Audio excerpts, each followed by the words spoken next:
Y para mí es un honor tener la presencia de la doctora Carmen y del doctor Miquel y hacer su reconocimiento público por toda la labor que silenciosamente desempeñan día a día en bien de nuestra población infantil. Ya habíamos homenajeado a otros colegas en las jornadas mañanas de pediatría, porque como directiva creemos que es el mejor regalo que la gente reconozca el valor de nuestros profesionales que trabajan silenciosamente sin esperar ninguna recompensa. Es así que ahora tengo repetir el honor de hacer este homenaje tan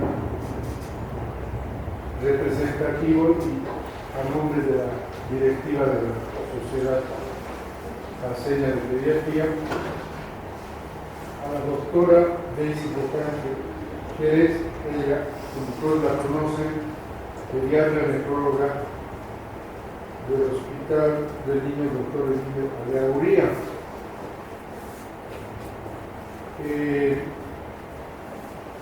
Con mucho cariño, doctora, hacerle llegar este pequeño símbolo de todo el agradecimiento seguro que está en toda la población infantil que ha pasado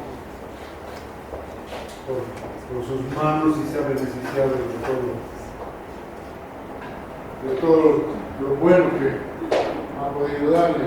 Reciba con todo cariño este pequeño homenaje y esperemos que nos siga acompañando, siga con ese mismo interés que tenemos en bien de todo nuestro tiempo.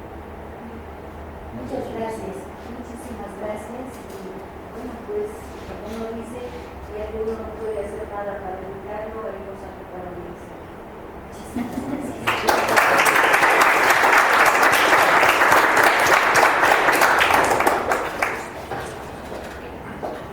Bueno, de igual manera al doctor Roberto Michel Zúñiga, igual doctor, agradecerle por todo lo que hace por nuestros niños, por toda la población boliviana. Son los héroes silenciosos que trabajan en el día a día. Gracias por todo esto. Muchas gracias a la sociedad, parte mío y mi niño, y la familia grande que está viviendo.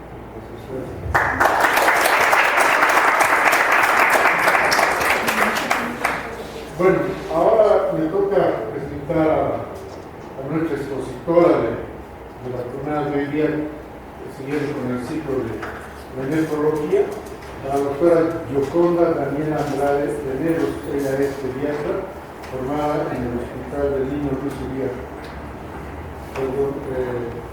Ovidio Aleaga Uriarte, nefróloga pediatra formada en el Hospital Infantil de México y actualmente nefróloga pediatra del Hospital del Niño y docente de posgrado de la OMS. También contamos con panelistas que nos están acompañando en todo el ciclo: el doctor Marcos Yuris Aldañuay, egresado de la UNSA, de la UNAM, su especialidad en nefrología pediátrica, Hospital Infantil de México, Federico Gómez, y actualmente nefrólogo pediatra de la Caja Nacional de Salud y de la Caja de Seguridad de la Banca Privada. También como panelista la doctora Daisy Bocante, que es nefróloga pediatra del Hospital del Niño Ovidio Aleaguría, y al doctor Alan Berzo Rodríguez, médico nefrólogo pediatra formado en la Universidad Nacional Autónoma de México, Hospital Infantil de México, Federico Gómez. Doctora, por favor.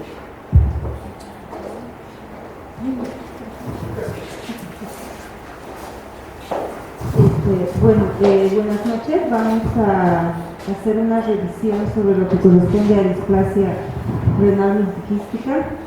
En realidad van a ver ustedes que no hay mucho que se pueda decir en relación a la displasia renal multiquística, pero sí hay algunos puntos y parámetros que son de mucha importancia y que es necesario que el pediatra como tal vaya tomando en cuenta para definir en qué momento este paciente debe ser derivado y más o menos cuál es la frecuencia de seguimiento y el riesgo que tiene, ¿no?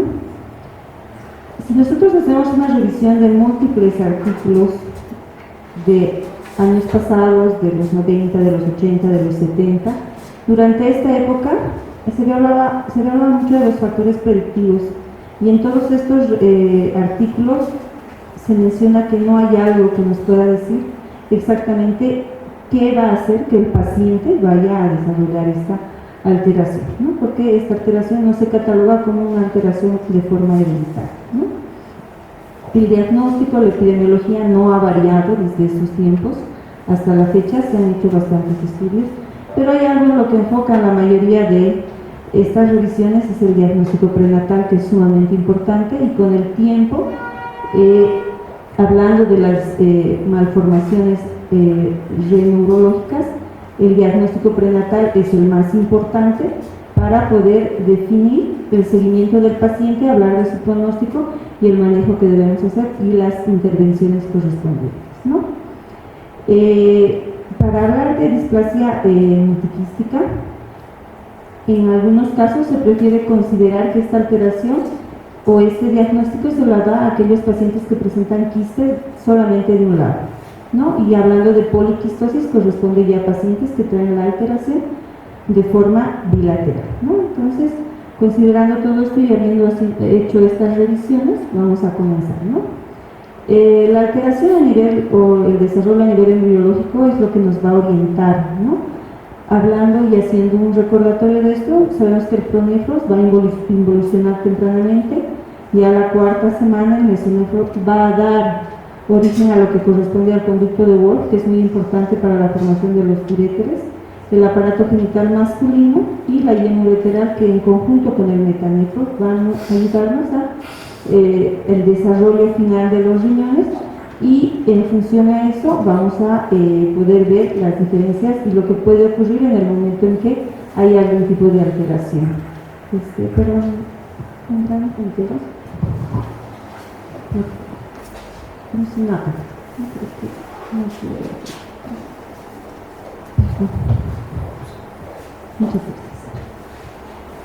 Bueno, ya cuando hablamos de la yema ureteral, unidad mesénquima, lo que es el metanefros, tenemos las vías que van a ayudar al desarrollo cuando ya hay una ramificación correspondiente y una proliferación que es controlada, adecuada, que va a dar origen a lo que es el conducto colector o todo el sistema colector para llegar a una función de la masa renal adecuada, ¿no? Por otro camino tenemos la condensación adecuada, una inducción adecuada que va a llegar a la formación de las nefronas, y lo que es el estroma, un desarrollo adecuado y una diferenciación normal, llegando al desarrollo normal de la masa renal, los riñones funcionantes con 1 a 2 millones funcionantes de nefronas correspondientes. ¿Qué pasa cuando tenemos un paciente que ya trae alteración? Pueden ser factores genéticos, mutaciones, lesiones, cualquier tipo de alteración a nivel genético, sumado a una alteración de lo que es el desarrollo o una obstrucción a nivel del flujo urinario, y lo que es factores externos que van a conjuncionar todos estos para alterar y desequilibrar lo que es una relación entre el desarrollo de la yema ureteral y el mesénquima, alterando y produciendo anormalidades a todo nivel.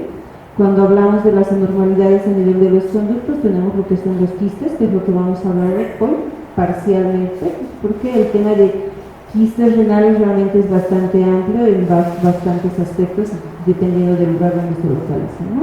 Las alteraciones aberrantes del conducto colector se van a presentar en función a estas anormalidades, alteraciones en lo que es la proliferación de las nefronas con niveles de diferenciación pobre de lo que es las nefronas, mostrándonos alteraciones o riñones finalmente pequeños o de capacidad disminuida, ¿no? Y en ese sentido ya tenemos aquí una alteración que no hablamos del metanefros y la yema ureteral, que deberían trabajar como un engranaje. Al no hacerlo tenemos estas alteraciones, ¿no? Si la yema ureteral no está presente, pues vamos a tener un paciente con agenesia renal, ya sea uni o bilateral. Si la yema por alguna alteración es doble, vamos a tener una duplicación del sistema pielo-ureteral, que en la mayoría de los casos, a menos que traiga una dilatación y esta sea producto de un reflujo o una estenosis, nos va a causar problemas. Caso contrario, puede catalogarse como una variante anatómica. Una ramificación inadecuada de la yema ureteral nos va a llevar a una hipoplasia que puede ser uni o bilateral, que también tiene ciertas características, y una interacción netamente anómala nos va a llevar a lo que es la displasia, que es de lo que vamos a hablar ahora, ¿no?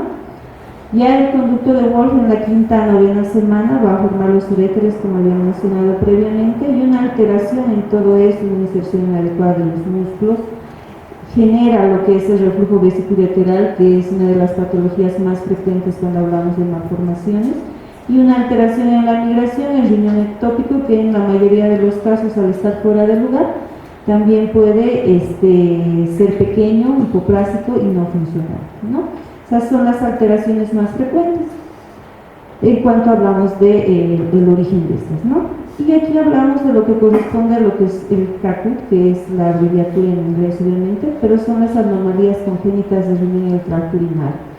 Estas malformaciones secundarias al desarrollo a nivel embrional de los pacientes va a dar como fruto distintas alteraciones, sobre todo a nivel del sistema renal y urinario, ¿no?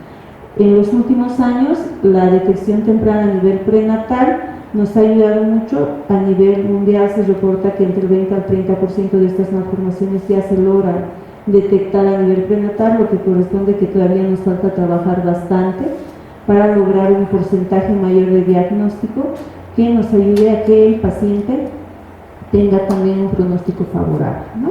La incidencia se cataloga de 5 a 10 casos por cada 1000 recién nacidos vivos, es bastante alto, y el problema de estos pacientes, si no tenemos un diagnóstico prenatal, es que ellos cursan totalmente asintomáticos. Eso hace que el diagnóstico de muchos de ellos sea tardío, con un pronóstico reservado, y considerando que casi el 60% de los pacientes van a progresar a enfermedad renal crónica si el diagnóstico es tardío y no se ha hecho ninguna intervención temprana. Temprana estamos hablando en algunos casos de antes del año de vida y en otros casos máximo hasta el año de vida, ¿no?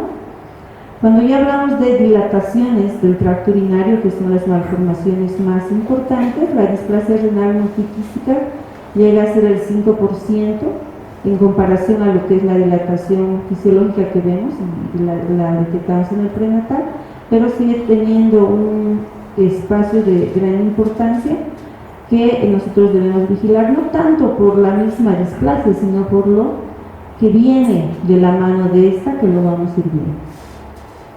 Entonces, ¿cómo catalogamos la displasia renal multiquística? Se define como la presencia de múltiples quistes que pueden ser de distintos tamaños, y la característica y diferencia con la poliquistosis es que el espacio entre estos, el estroma o el parénquima, en el caso de la displasia multiquística, no es normal, no puede ser identificado de forma normal, y estos no van a ser comunicantes, ¿no? Que también hace el diagnóstico diferencial cuando vamos a hablar de hidronefrosis, ya que la dilatación en la hidronefrosis sí es comunicante, y obviamente tenemos un uréter generalmente funcionante, a diferencia de la displasia, que en la mayoría de los casos el uréter es atrésico, está ausente o no es funcionante, ¿no? Se asocia como en algunos casos a disfunción córtico-medular. Hablamos de esto, ¿por qué? Porque este riñón casi en el 100% de los pacientes no es funcionante, no tiene un carácter hereditario y se cataloga como la segunda causa más importante de masa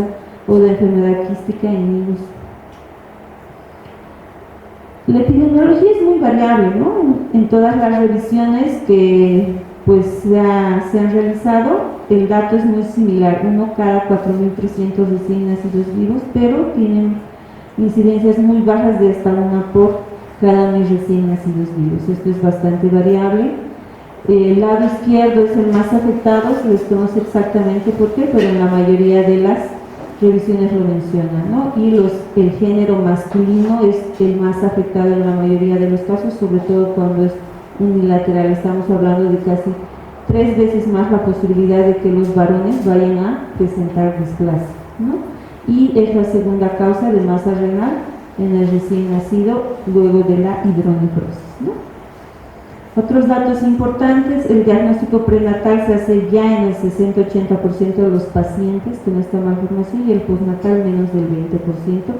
Y generalmente estos son hallazgos incidentales en pacientes que acuden por otra razón a una consulta y se encuentra que pues uno de los riñones había presentado varios quistes, catalogándolo como displasia multiquística, ¿no? Y aquí viene lo importante, ¿no? Lo que nos interesa en general, porque como habíamos dicho en la evolución, y lo vamos a mencionar, este riñón es no funcionante, no nos trae problemas a largo plazo, pero lo que sí nos interesa es la posibilidad de que estos, asociados por toda la alteración embrionaria que he presentado, nos muestren anormalías asociadas en el riñón contralateral, que esperamos que sea el funcionante, ¿no?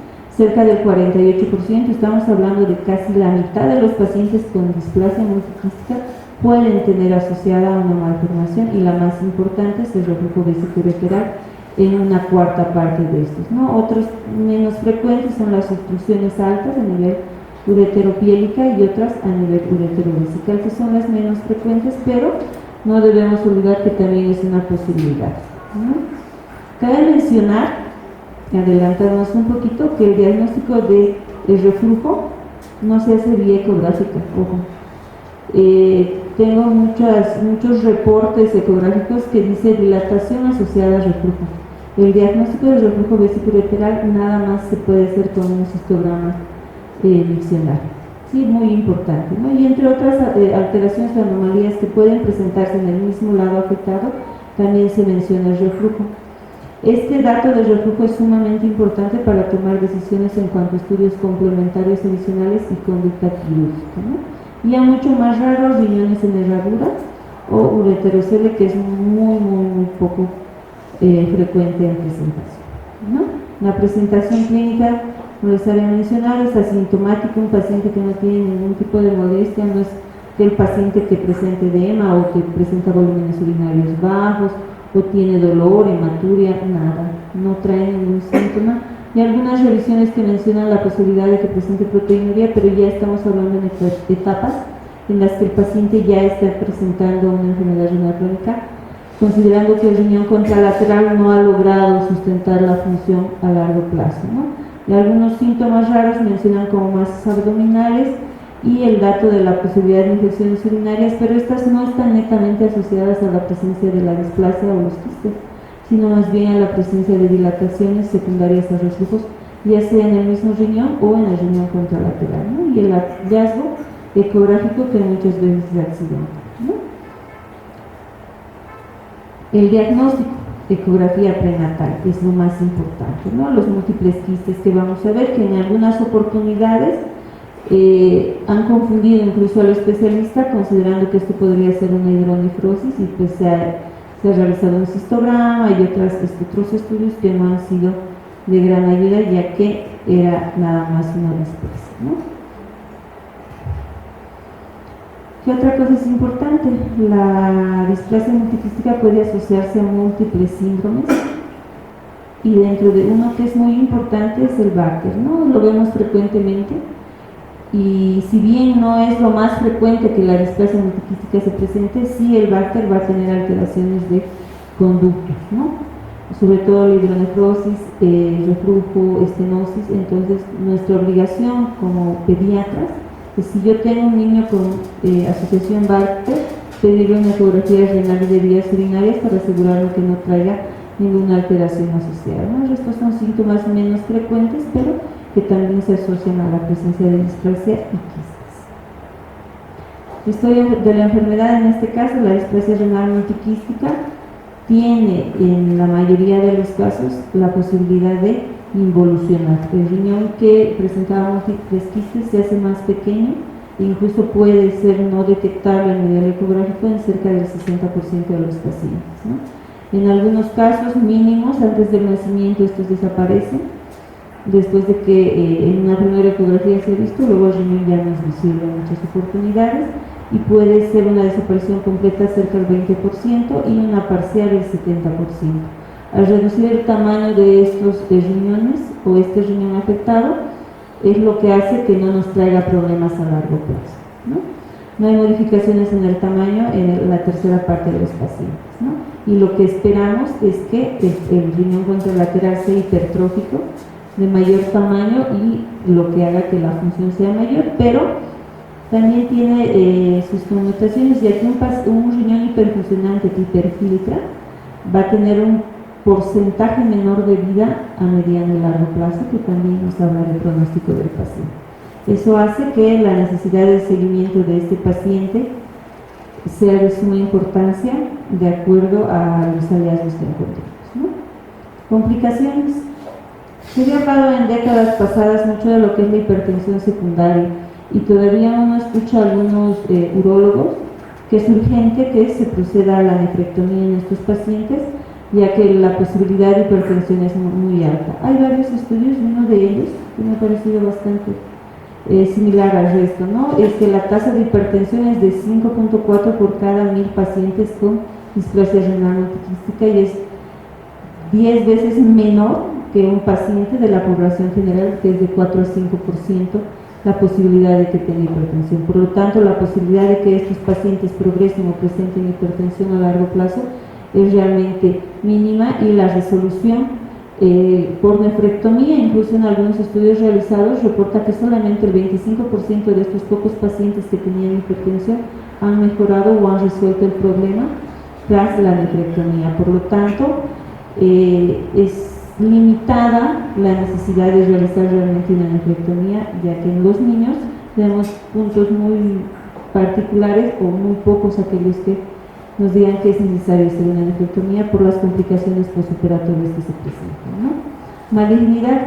Hay algunas revisiones previas antes del 90 que mencionan que cerca del 20 al 30% de los pacientes podrían presentar tumor de Wilms asociados.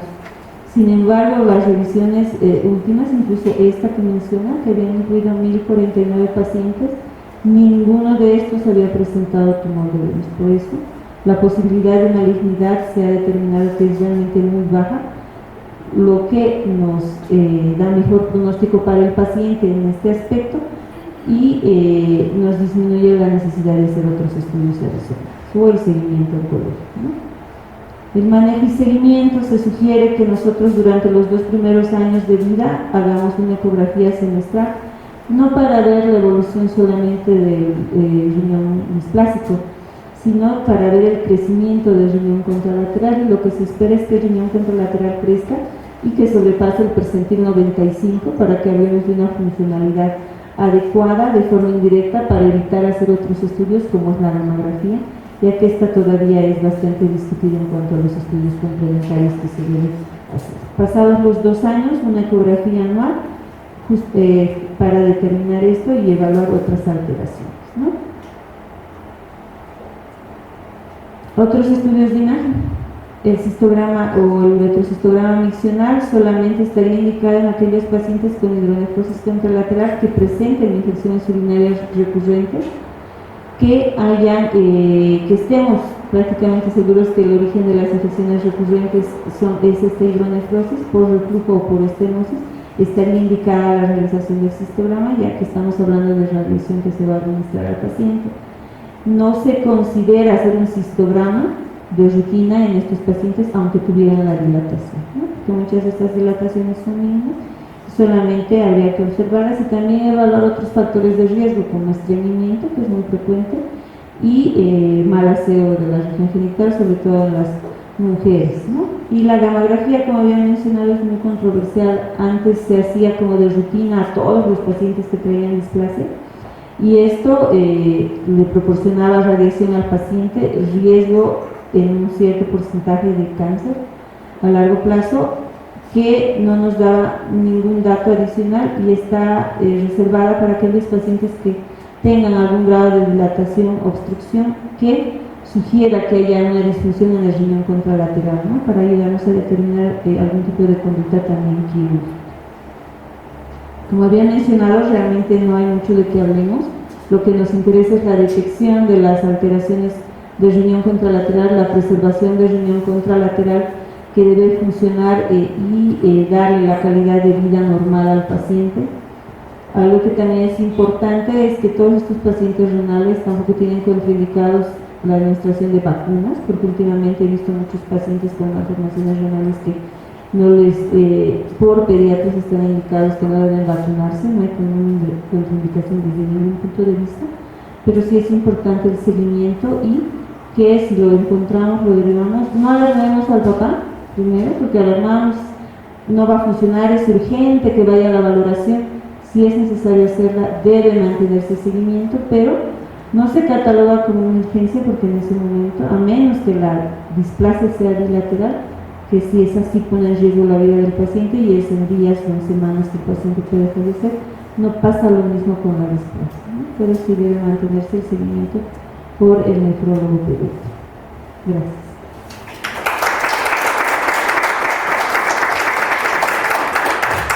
Gracias, doctora. Vamos a invitar a los panelistas de escena, por favor. Las preguntas después de la intervención de los doctores.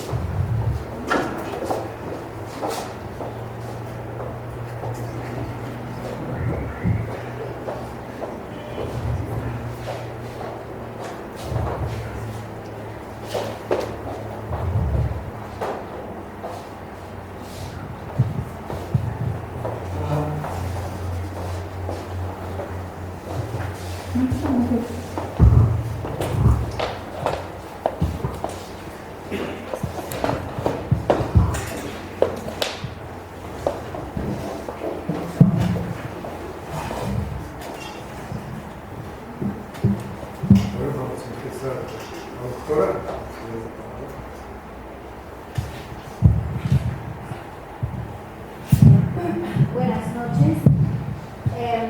Realmente, los quistes. Bueno, para nosotros, como ustedes han visto, es un tema bastante, un poquito árido, podríamos decir así. Pero nosotros desde el punto de vista práctico, tratamos de clasificar, como ya lo han visto, cuando vemos quistes en el riñón, nos preguntamos, ¿son hereditarios? ¿No son hereditarios? ¿O son adquiridos? Entonces, entre los hereditarios nosotros podemos mencionar al riñón poliquístico autosómico dominante, al autosómico recesivo, a la necronoptisis, que son quistes básicamente medulares, o entre la transición de la corteza renal y la médula renal. Y los quistes que están asociados fuera del riñón a otras malformaciones congénitas. Estos son los hereditarios.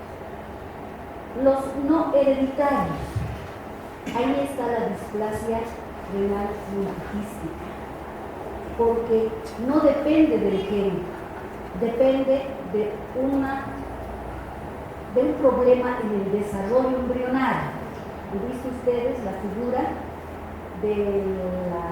del metanefros cuando se está ya formando alrededor de la 5ª semana de gestación? Y entonces hay una yema ureteral y un metanefros que tienen que unirse. Ahí está el problema.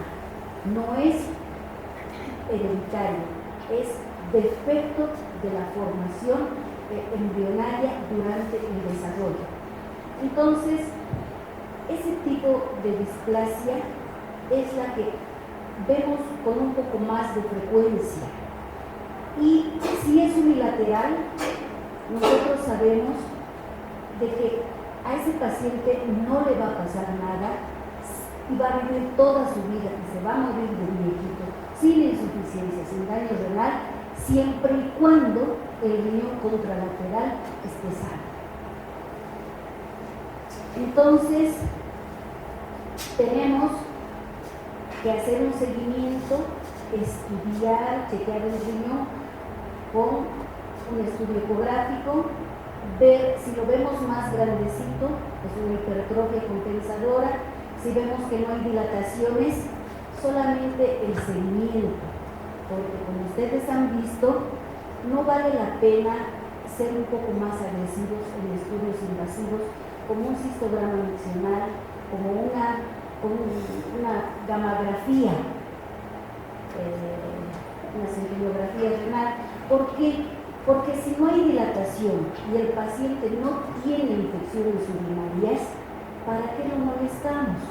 Cuando nosotros vamos a tomarnos una radiografía de tórax, dice, respire un segundo, y le pasan la radiografía. Cuando hacemos el cistograma miccional, hay que poner una sonrisa al paciente, hay que llenar el contraste, hay que estar mirando y siguiendo por segundos a ver cómo llega, hay reflujo, no hay reflujo, hasta dónde llega, y eso más o menos son 60 a 80 placas radiográficas. Ese es el equivalente de un cistograma miccional, tal vez más, dependiendo del tiempo de regresión que le hagamos.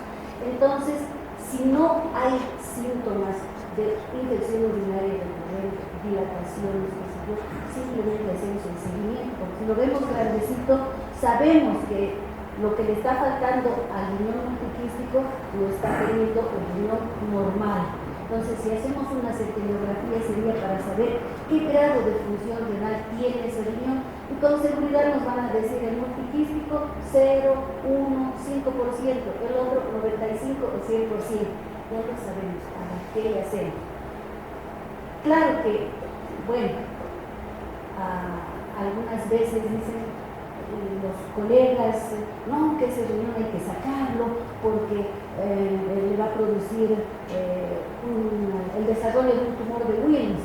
Ya lo hemos visto en las estadísticas. A ese riñón no le va a pasar nada, no le va a dar bien, porque son cero en las estadísticas, ya no hay esa creencia.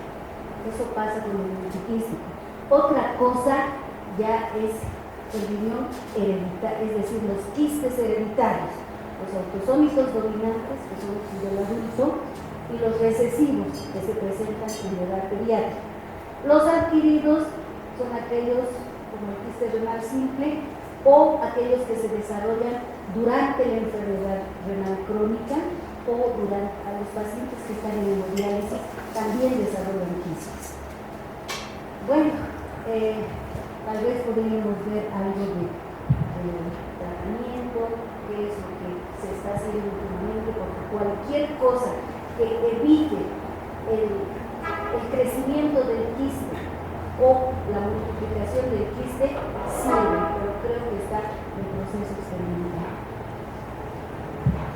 Bueno, ustedes buenas noches. Primero, felicitar a la doctora Andrade por ser un didáctico en su presentación. En relación a la displasia multiquística renal, yo creo que vuelvo a puntualizar lo que se dijo. Se estima que se deberán hacer como 8.000 ectomías de displasia multiquística renal para prevenir un caso de tumor de Wilms. Esto lo sucede nuevamente porque cuando hace muchos años, o sea, 40 años, era muy común que se haga la nefrectomía con el argumento de tratar la hipertensión arterial o evitar el tumor de Wilms, algo que, como acaban de escuchar, ha quedado prácticamente en la historia. Es un mito tener que nefrectomizar a un paciente por displasia multiquística renal, ya que en la historia natural de la enfermedad la mayoría de los pacientes evolucionan en la displasia multiquística, o sea, no, a veces llega a desaparecer. Sin embargo, yo creo que es muy importante que estos pacientes deban tener un control de prioridad. Se estima que el 30% de los pacientes con displasia multiquística renal pueden desarrollar enfermedad renal crónica, ¿no? Finalmente a los 40 años, algún grado de enfermedad renal crónica. El 20% tienen proteinuria, el 15% hipertensión arterial en la edad adulta, ¿no? Y un 10% puede llegar a un grado severo de enfermedad renal crónica. Bueno, ahora, cuando hablamos del seguimiento de estos pacientes, es necesario que uno tenga tres variables a tomar en cuenta, y es la presión arterial, la aparición de proteinuria o la elevación de la creatinina. Lo segundo es que vamos a identificar al paciente que tiene más riesgo de desarrollar alguna, o sea, que vayan a tener una mala evolución, ¿no? Y se identifica al paciente de riesgo cuando tiene en la edad de la característica que tiene una mayor a 0,5, cuando tiene un crecimiento, cuando tiene un contralateral que es pequeño, o sea, está menor al percentil 50, o tienen, como ustedes también escucharon en la presentación, tienen una malformación de las vías del riñón contralateral, o sea, ya sea una dilatación, una reflujo o una estenosis, ¿no? Sea ureterovesical o vesicoureteral. Entonces es muy importante identificar al paciente de riesgo porque estos pacientes tienen más probabilidad de desarrollar una enfermedad. El otro punto a destacar es el seguimiento que tienen que tener los pacientes monorenos en general, ¿no? Sí pueden hacer una vida normal en su actividad académica, deportiva y social. Y es una pregunta frecuente de los papás es, si mi niño es monorreno, ¿qué deporte puede hacer? O sea, ¿o qué deportes debe intentar hacer? Por muchos años se ha pregonado de que, y además por una cuestión de sentido común, de decirles que eviten hacer deportes de contacto. Sin embargo, hay un estudio muy interesante hecho en los Estados Unidos. Se estima que se ha hecho una evaluación de pacientes adolescentes donde está tomado un universo de 24 millones de adolescentes que hacen actividad deportiva, y 4 millones de adolescentes, de los cuales 25,000 habían tenido un trauma secundario a la actividad deportiva. De esos 25,000 adolescentes que habían tenido un trauma por una actividad deportiva, solamente 18 tuvieron un trauma renal.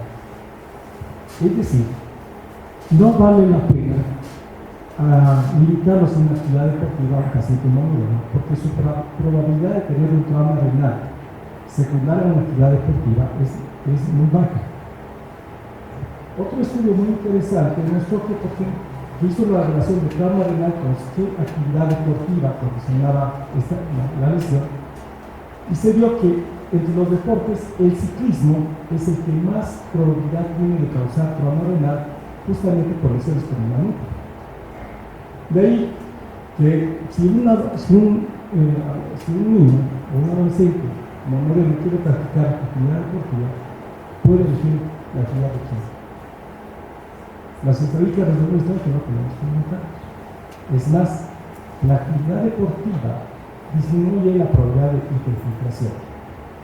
Cuando hablamos de hiperfiltración, estamos hablando de un riñón que funciona más y por lo tanto tiene más riesgo de presentar proteinuria, y tomamos en cuenta que la proteinuria es una variable independiente de progresión de enfermedad renal. Buenas noches, nuevamente sí felicito al doctor Moreno por la exposición, creo que estaba muy completa, muy didáctica, y pues yo un poquito a ver, me voy al extremo del otro lado, en qué casos está indicada la cirugía, ¿no? Porque sí, durante la información he podido ver casos que niños ya de 8 o 9 años llegaban por servicio de urgencias por dolor abdominal, y dentro del abordaje del dolor abdominal se les pedía el estudio de ecografía y se encontraba la displasia renal multiquística, ¿no? Entonces, a partir de ahí los protocolos te dicen que si una indicación para la nefrectomía es la presencia de dolor o limitación funcional del paciente, ¿no? Esto generalmente se presenta en aquellas situaciones que no ha habido la involución de la displasia renal multiquística, pacientes que han persistido. Por eso es la importancia del seguimiento que mencionaba la doctora, o sea, cada 6 meses hacerle sus controles, tanto para ver cómo va el otro riñón compensando, pero también cómo va la involución, porque si no hay esa involución sería una indicación relativa, tal vez podemos decirle, para la nefrectomía, ¿no? Que sería la única que yo he encontrado como indicación. Y la segunda observación sería ver si es muy frecuente. Ya estos niños son catalogados como monorrenos funcionales, ¿verdad? Entonces, ¿cuál es la importancia de la gamografía ahí?